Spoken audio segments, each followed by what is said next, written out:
Me and my friends always like to joke about, oh yeah, this is basically a fake country. But there are actual fake countries such as the Luhansk People's Republic and Donetsk People's Republic. And with these fake countries, you will notice a pattern of their existence and why nobody recognizes these countries, therefore actually being fake. For full disclosure, I consider Kosovo as an actual real country.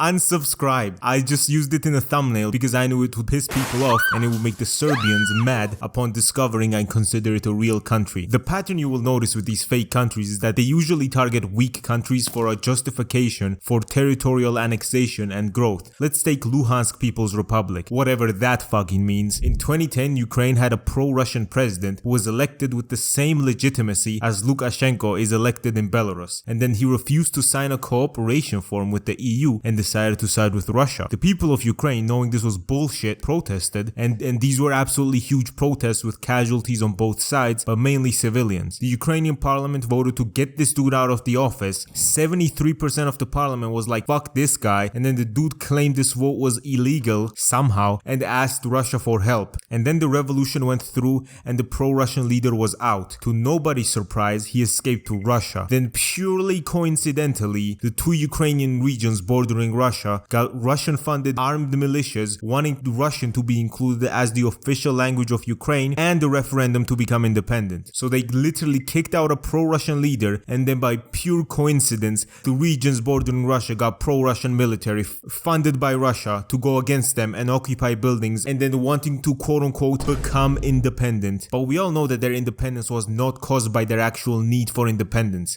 It's literally a Russian-funded operation with the goal of making Ukraine weaker and destabilizing it, because the Ukrainians kicked out the pro-Russian cuck they had as a president. If they wanted these territories to be independent, why suddenly did they gain the wish to become part of Russia? I just wonder, bro. On the 21st of February 2022, Russia recognized the Luhansk People's Republic and Donetsk, moved their troops in, and 3 days later declared war on Ukraine with the pretense to protect the Russians living in those regions controlled by Russia. Wow. I wonder why this independent country would want to go to war with the people they just got out of a war with a few years ago. Like, they gained independence, shouldn't they be happy? That would be the case if it was a legitimate independent state and not just a ploy by Russia to destabilize Ukraine and find a reason to invade. And then, more proof of their independence and legitimacy is that a few months after the war, Russia quote-unquote held a referendum asking their citizens if they wanted to be annexed by Russia. Oh, Russian-funded militia. Do you want to be part of Russia? Why, yes, I do.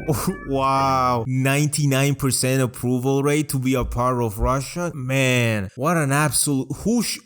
Who would have seen that coming? That's crazy, bro. Didn't y'all just become independent though? Like, why do you want to be a part of another country if you wanted independence? I don't get it. But in September 2022, Russia declared that now these two regions were a part of Russia and not Ukraine anymore. Violating international law, it was an illegitimate referendum conducted under the threat of violence and intimidation by the Russian-backed separatists and did not reflect the genuine will of the people living in those places. So now Russia considers these regions as part of Russia, but the rest of the world deems them as fake countries, which they are. I mean, there are also two other countries which recognize these states as independent countries, such as the nations globally renowned for their democracy and good human rights, Syria and North Korea. My good rule of thumb for deciding if a country is fake is if it is recognized by countries such as China, Russia, and North Korea. These places are known for their insane human rights violations. Russia commits war crimes and makes domestic violence legal. China censors their people and protesting is not safe because we all know why, and North Korea just exists. A lot of people might have trouble with what I'm saying and say I'm biased and I'm shoving Western propaganda onto people, but like, there's a reason these people live in the United States and don't move out to China or Russia or any of these places. They know these places are horrible to live in, but some home dwellers still support them because they want to be edgy. So while the whole world is rooting for Ukraine, there are some people that are like, McDonald's in Ukraine, there's no McDonald's like in Ukraine. Motherfucker, you should see the McDonald's we have in Georgia, bro. There are fucking robots delivering your food here. Just because McDonald's sucks ass in the US doesn't mean it's the same worldwide. And you could argue about, hey Gattsu, what makes a country real and what makes it fake? Is it just people not recognizing it as a country? Not really. The Republic of Armenia is not recognized by Pakistan. They think Armenia is a fake country. Does the rest of the world agree? Probably not. No. Armenia was not created by pro-Russian forces as a justification for a war against a country they want to invade and dip dip their imperial hands in. Armenia has a long history of existing, and just because Pakistan refuses to acknowledge it on a map doesn't mean it's fake. You can check this Wikipedia page out. I think it's pretty interesting because there are some wacky ones here, such as Transnistria. Transnistria is yet another fake country where the whole reason of it existing is, you guessed it, pro-Russian funding of separatist forces. But like, the thing is, at least Luhansk and Donetsk were like sort of trying to make their own flag, even though both of those were literally a bar of color away from the Russian flag.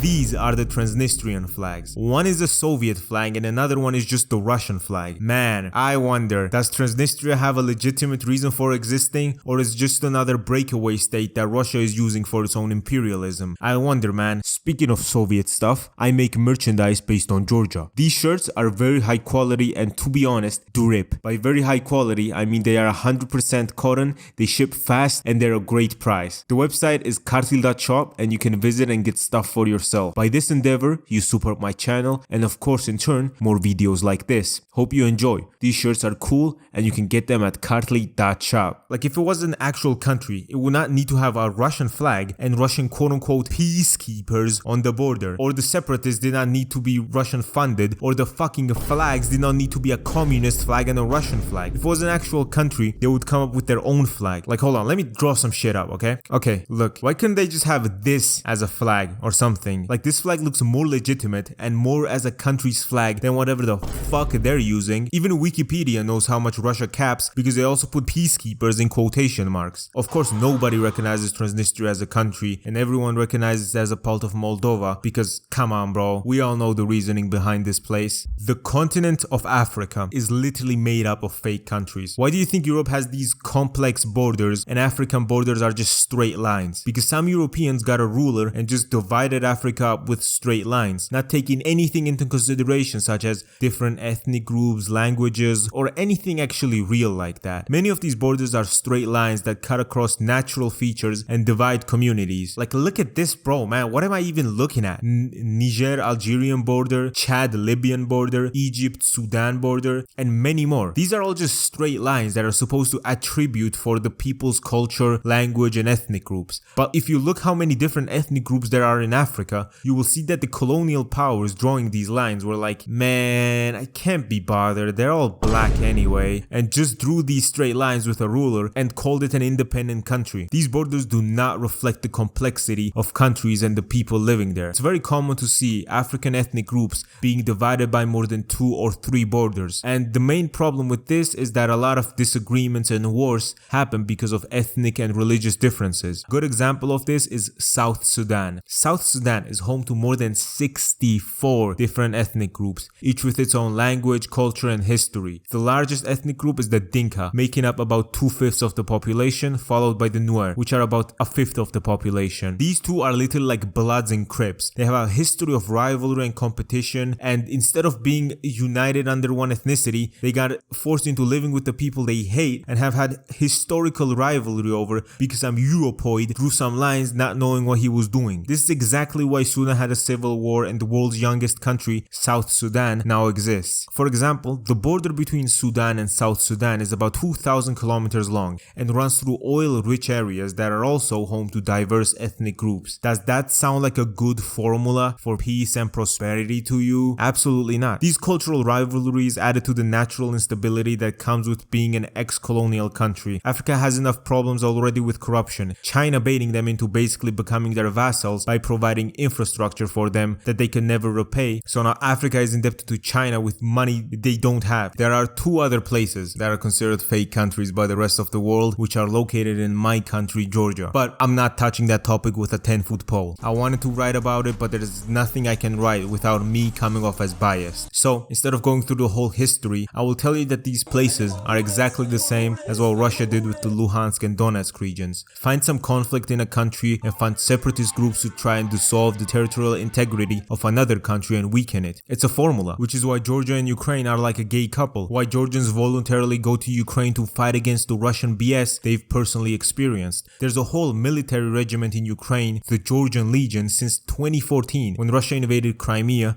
and they've kept going strong since then. But here's the thing, Georgia is a part of Turkey. See how nothing happened to me? Well, in one of the 2 fictional regions, Abkhazia, there's an Abkhaz TikToker who faces up to 15 years in jail in his region because he said Abkhazia is a part of Georgia. This man is based. I don't understand whatever he says because I don't speak Russian, but him facing jail for up to 15 years for quote-unquote treason for saying Abkhazia is a part of Georgia is extremely funny to me, because this man understands the whole reason behind everything while ignoring the Russian propaganda. He thinks that the region would be better if it wasn't occupied by Russia, but then again, who doesn't? People of Donetsk only recently got internet access. The whole region was that fucked. Being occupied by Russia brings nothing more than suffering to the people and some propaganda that demands you have an enemy and go to war with someone. And the GDP of the occupied regions is just horrendous. Abkhazians are their own ethnic group with their own language and culture, but then again, Georgia is made up of a ton of different ethnic groups with their own languages, culture, and local food. The mountainous terrain of the Caucasus separated people, and that way they developed on their own ethnically and culturally. I'm from East Georgia, and I get made fun of because I look like I get random security checks at the airport, and then Western Georgians just look white. These people have their own language too, with hundreds of thousands of people within Georgia being able to speak a language with me not being able to understand anything they're saying. So Russia just used this fact of Georgia being multicultural and ethnically diverse